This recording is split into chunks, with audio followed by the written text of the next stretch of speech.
Référence TV, la chaîne de l'innovation. salaamaaleykum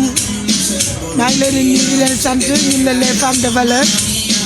ñoo nekk nii organiser kermesse maa ngi tudd Astou Boy yor chargé de communication présenté wu comme foire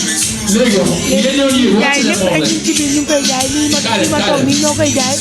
ñu ngi jaay bépp produit na dañuy jënd di jaayaat yoo xam ne ñoo ko defaral si consommé local ñu ngi jaay lu ne daal lépp ci biir loo xalaat rek ci biir ñun nag benn la commencé depuis 2019 présidente Astou Thiam jiite ko ñu nekk ak jigéen ñi mën góor di liggéey di daal di doole bañ ko ñu yem loolu rek la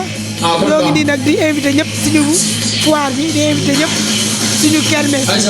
di ñaan yàlla ñu si jàmm génn si jàmm ak salaam bii mooy suñu deuxième édition mooy suñu 2019 lañ ko njëkk def Covid bi ñu arrêté ñu defaat ko 2023 bi bi mooy suñu deuxième édition autorité yi ñu dooleel bëriwul ñoo dooleel suñu bopp ñun ñoo dooleel suñu bopp les femmes de valeur si 200 lañu commencé di dooleel suñu bopp di cotiser ba tey ku nekk mënal sa bopp ba ñu ñëwee ba at bi si fin bi la ñu gis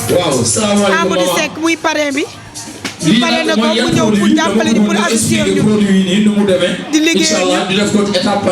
di si dugal dooleem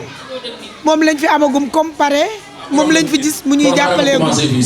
mais à part moom les femmes de valeur ñooy demal suñu bopp di demal suñu doole bopp 2019 ba tey jigéen ñi ñëpp femme de valeur lañ bopp te ku ciy liggéey ci femme de valeur nga déparé ñoo la jàppale di la pousse ba nga am di leen wax ñu jege si femme de valeur ñu jege si femme de valeur jege la présidente Astou Thiam ndax xale bu mën lépp macha allah mat lu mu doon di jàppale jigéen ñi wooñu ñu dañ ko doon nelaw